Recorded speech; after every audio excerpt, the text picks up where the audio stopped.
Hello everyone, and welcome to the Gordon Ryan saga. What I'll be doing in this series of videos is that, starting from the ADCC 2017, I will be following Gordon's career and path as he goes from competition to competition up until the present day. And I'll be looking at the matches that he's had in those competitions, probably not all of them, but most of them, and I will look at the techniques and strategies employed by both athletes in those matches, and the most interesting ones for myself and the ones that I believe influenced the result of the match. I will pick them out in a clip format, and I will break them down for you. So it's something that I thoroughly enjoy doing, analyzing athletes and thus helping my own jiu-jitsu. So all in all, I hope they will be as educational and interesting for you as they are for me. Now, I chose ADCC 2017 for Gordon's starting point simply because I think that ended up being a very pivotal moment in his career. Before that event, Gordon is this guy who is calling himself the king. He's the best grappler on the planet Earth. That's what he's saying, and he's very vocal about it on social media. He's very confident in his abilities to overcome all of these other top grapplers out there. And besides being the EBI champion, multiple-time EBI champion, he's calling out the ADCC and IBJJF champions and is trying to have super matches with them. And he did have a few of them before ADCC. He had one with Keenan Cornelius, which he ended up winning via heel hook. So that's definitely a right step in the right direction for the king. Then he had a very interesting match against Felipe Peña, which ended up going like 40-50 minutes, and he ended up losing it. Peña took his back and choked him out. So that was a bit of a setback for the king. And later on, he had a match with Leandro Lo. It was an ADCC rules fight, I believe, which wasn't really exciting. Nothing much happened, but Leandro did end up winning that. So again, on the paper, Gordon is calling himself the king. He's very vocal about it. He's confident in himself, but yet he's really to be seen to defeat ADCC and IBJJF champions. So enter ADCC 2017. Gordon is up in the under 88 kilogram category. And who's in that category?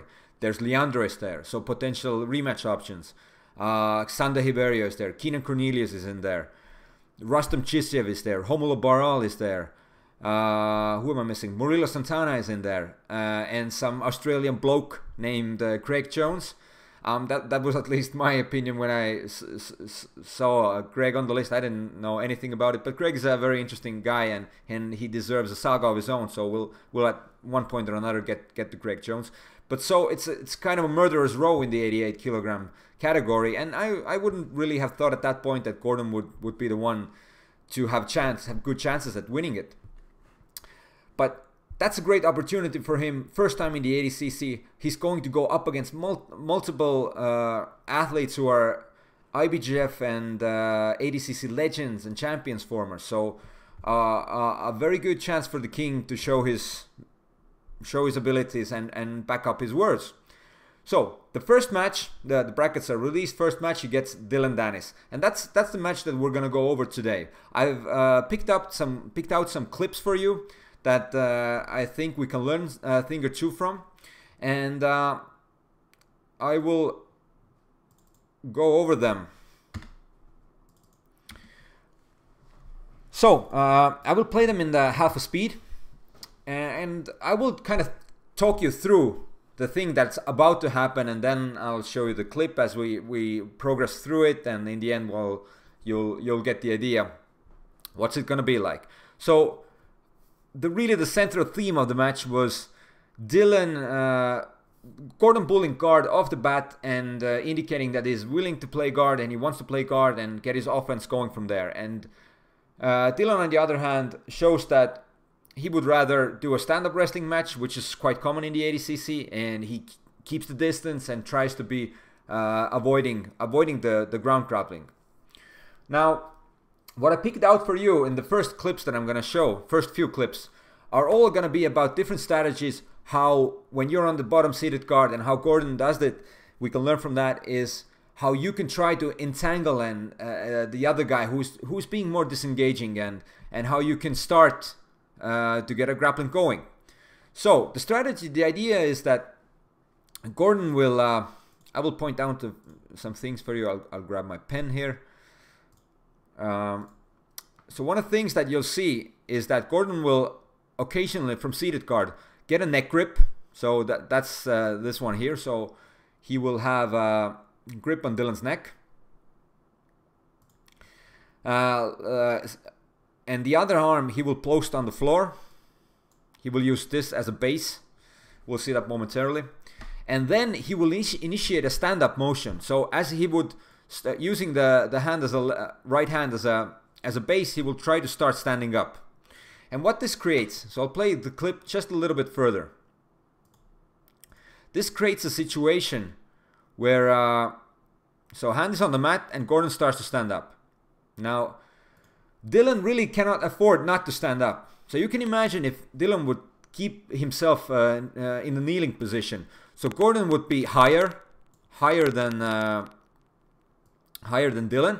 This would allow Gordon to simply just yank from the head downwards and establish sort of a front headlock position. He would almost get a free sweep or a very good attempt at the front headlock and continue his attacks from there. So Dillon cannot afford not to stand up. So as Dillon stands up, this is this motion will be then used by Gordon once again. So if Dillon starts to stand up, Gordon will try to entangle the feet as he's going back down again. So you have this double kind of a level change. So Gordon will immediately go back down, try to entangle hook the feet and hook the feet with his own foot, and try to also get an entanglement on the leg. So this is a really nice idea. I'll play it to you again a little bit, even slower motion. So you have the neck grip. Gordon will get base. He will try to initiate the stand up. Dillon also stands up and then he engages. A very nice idea and a strategy. I also like to do that a lot, and quite often when people are disengaging in the seated guard. So I like the attitude that Gordon is having. Throughout the match, he will use several strategies to try to get engagement. And this is one fine opportunity on that. And I'll show you another clip which is basically the same thing. So another situation, notice the head grip. So Gordon takes the head. Then he places his other hand on the ground. There we go. He initiates a stand-up motion. Dillon cannot afford to not stand up. So as he's standing up, Gordon will level change once again. He's already coming down again. And look at that. He's trying to entangle the foot here with his own, get this kind of a sort of hook behind Dillon's legs so he can try to get closer, get a grip on it. And the leg hook will be followed by trying to get a hand grip there. He's trying to get with a hand as well. Again, missed it. Okay? So, fine strategy. You keep fishing, and he will use, he has more traditional entanglements well, as he's just trying to fight with the hands. He's trying to climb higher on the elbows. He's trying to climb higher on the neck and armpits. So he's doing all that, but in addition, I find this a very nice strategy that not many people use. So once again, the same idea from a different situation. This time, he actually manages to get a grip going. So hand on the mat, he stands up. Dillon stands up, and he's already changing the level again, fishing for the hand grip to get an entanglement, and he does. So you go long enough and you fish long enough with different strategies, and you'll get something. And that's just, you'll pour on the volume with different strategies. And I really like that Gordon is not like pitching and moaning on the bottom there, like, which you'll see sometimes people do, like, oh, he's trying to avoid me and I'm just sitting here like, get into my guard, bro. Well, that's not gonna happen. You don't, just fight. That's what you're there for. The other guy's disengaging. do your best, use different strategies, be prepared. And I really like Gordon's attitude here because he just keeps going for it. He keeps fishing and fishing, and he'll get some entanglements, which is the follow-up from the previous situation. So he manages to create this sort of a axe guard situation. Not really a traditional axe guard, because in traditional axe guard, Dillon's foot would be on the other side of Gordon's body. But Gordon brings the far leg over there, and he creates an ashigarami, something that he's well known for. He tried the Danaher guys in general attack quite a bit of the legs as well. So that strategy, changing levels, created this, allowed him to have this nice entanglement. But here, as he goes in for kind of an inverted heel hook, there's something actually that I want to point out to you from Dillon's perspective. When you're defending heel hooks, especially inverted heel hooks in this case. So what you want to do is you want to hide the heel. So you don't want even the guy who is attacking your heel to be able to clasp his hands around the heel and start creating pressure on your ankles and your knees. So in that case, when you're being attacked with inverted heel hook, you'd want to, if we look at the positions that they are in, Dillon would like to turn his toes, well, that's not a good arrow. He would like to turn his toes downward here and the heel on the opposite direction. So he'd like to create this rotation in the ankle and in his foot, because that hides the heel. The heel is hidden then. It's hard for Gordon to hook that heel. Because of that rotation, the heel is hidden. But the thing about this rotation is, and that's something you can go and easily try and understand when you train. When you try to simply create this kind of a turning motion with your foot and your muscles of your feet and thighs, you'll find that it creates quite a small and weak rotation in the foot. But you'd want a larger rotation. So that's why, and Dillon will do this.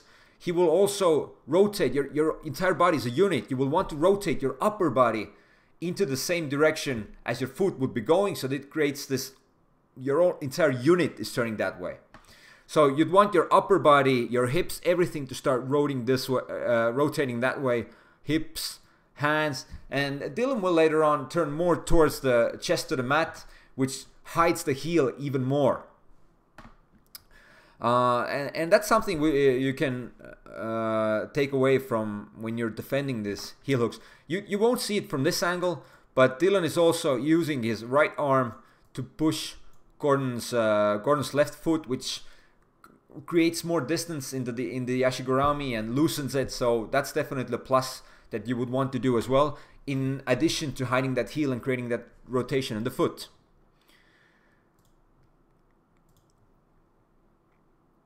I'll show you this starting again. It's just starting from here. From this point onward, if you're in Dillon's situation, you'd want to keep rotating your heel as it's hidden. So you'll rotate your upper body. You want to rotate your upper body and keep the heel hidden as well. He starts to turn more chest to the mat, keeps it hidden. Now, this is a kind of a follow-up to this clip. It's a bit later on in that same sequence, which went on for a while. But now this is a nice strategy if you're on a leg lock and you feel that it's not coming. Okay, he's defending well, what would you do as a continuation? Now, in theory, Dillon is on top here. He's the guard passer, okay, and Gordon is the one playing the guard. But when you look at Dillon's posture, it's not really a guard passing posture. He's on one side. He's laying on one side. He doesn't have his base on his feet. He's just kind of laying there on his side. So if you're Gordon here, and you could use this moment to try to get on top, turn it into a sweep. So if the leg lock is not working that well, he's defending well the other guy, try to turn it into a sweep. Just come on top. And that's a very nice strategy from this situation that you'll see Gordon try to do. He tries to get a body lock on Dillon's body. He will use his left arm to come around the waistline, the hips of Dillon, and the other hand as well. He tried to get a body lock and just turn it into a sweep. Let's look at the clip further. There we go. He tries to get a body lock with both arms. He tries to stand up there and turn it into a sweep. Now, if you look at this position, he's almost on top. He won't be able to maintain it because Dillon got a head grip with his hand, and he's crunching Gordon's head towards this direction and not allowing Gordon's feet, which he would like to do. Gordon would like his legs to hop over to the other side, or at least this leg, the right leg, at least one of them to the other side. So otherwise, you're too crunched up in here. Your hips are too close. Your head is close to your hips. Your spine is getting this kind of a arcing motion in it, and that's not good. That's not good body alignment. So he's unable to stabilize the position and get the sweep. But a good effort as well. Dillon is able to scramble out of it. I won't have the end of this clip, but again, I wanted you to get the point across that when you're attacking the feet, you quite often have this chance, because of the defense that the other guy's doing, you'll have a chance to turn it into a sweep. And we have one more clip similar to this one in a little while. So now yet another strategy from seated guard that you can try to employ when the other guy is being disengaging and you want to get the grappling going, is to try to shoot for a takedown. Yes, I like to call this the rest-jitsu element, meaning you'll kind of just from the seated guard, you go to your legs and you shoot in and try to get a takedown. And as you'll see, Gordon is already trying to get the neck grip, so he's basically trying to do the same thing that we earlier, just a little while ago, we went over. He's going to post a hand on the mat. This hand will come on the mat, so he creates that neck and the base with his hands so that he's going to threaten that level change again. But he's going to mix it up, so instead of changing the level here, he instead gets those grips and immediately shoots for a takedown. Again, a very nice idea. I like it a lot. You do have to be a little bit careful as you practice them and get comfortable with them, not to leave yourself open for guillotines. Dillon nicely latches onto a guillotine, but Gordon's well prepared, and it ended up losing the grip there and not getting any real threat on the neck there. So, but again, a nice idea, and Gordon used that a few times in this match. So we return to that idea again in this clip where Gordon is attacking the leg. So he's trying to create, he has this ashigarami where he's trying to get a heel hook on Dillon's left leg. But once again, Dillon is defending well. Notice again that he's rotating his entire body. His upper body is starting to turn more chest towards the mat over this side. So this hides the heel better. Again, the heel gets hidden as the toes get more curved this side. That's how you should be defending inverted heel hooks. Now, Gordon once again feels that it's not coming, and what does he do? He abandons it, he creates a pace on his right knee, starts to stand up.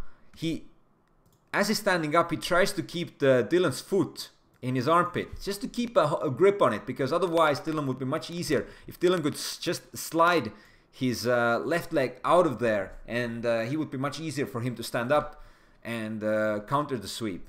So instead, he has much harder time to stand up himself as Gordon is holding the foot, standing up, and you'll see this. It's basically, it was almost a sweep. I'll show it to you again.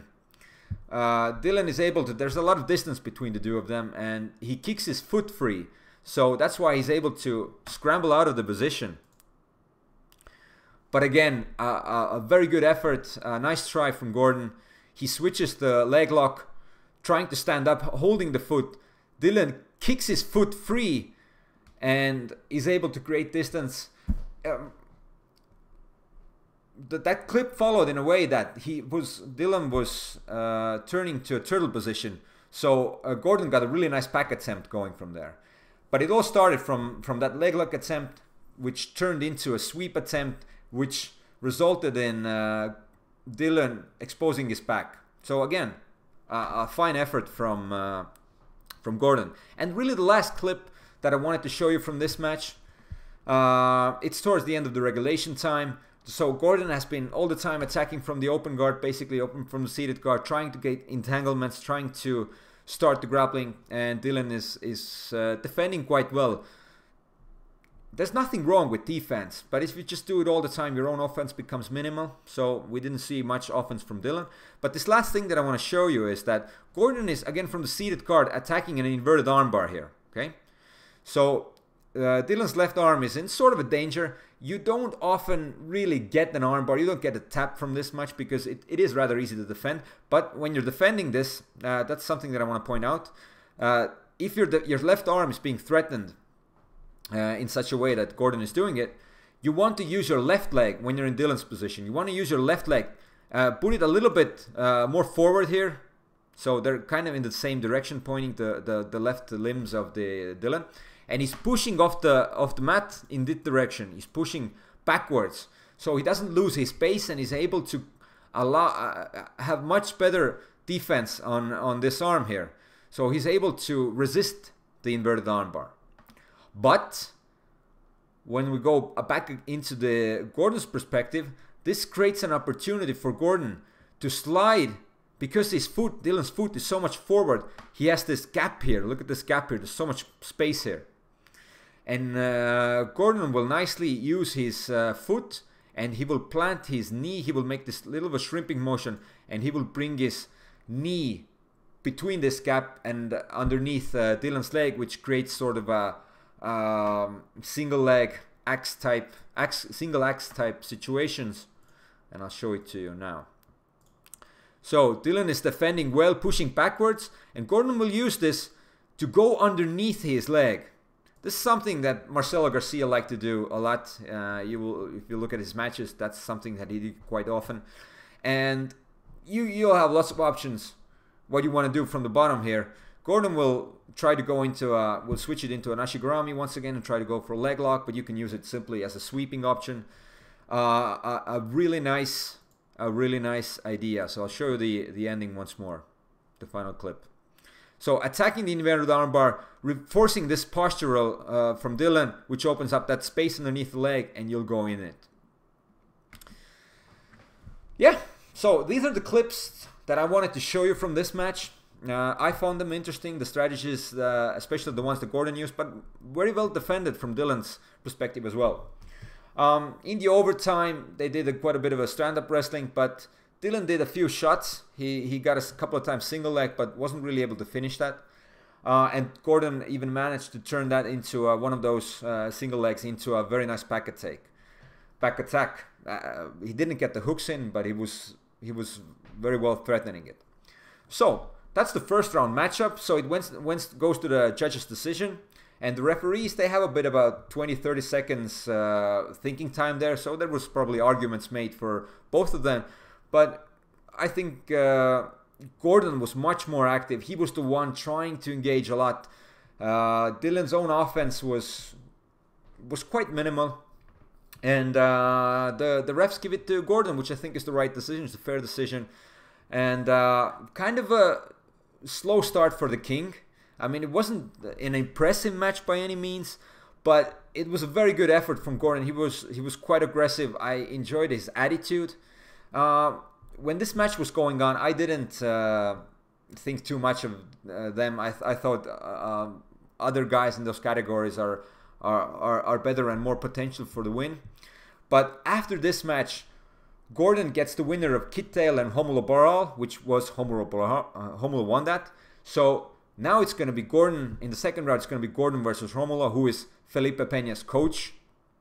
And at this point, Gordon has that loss from Supermatch against Peña. And Romulo is ADCC former champion, IBJJF world champion.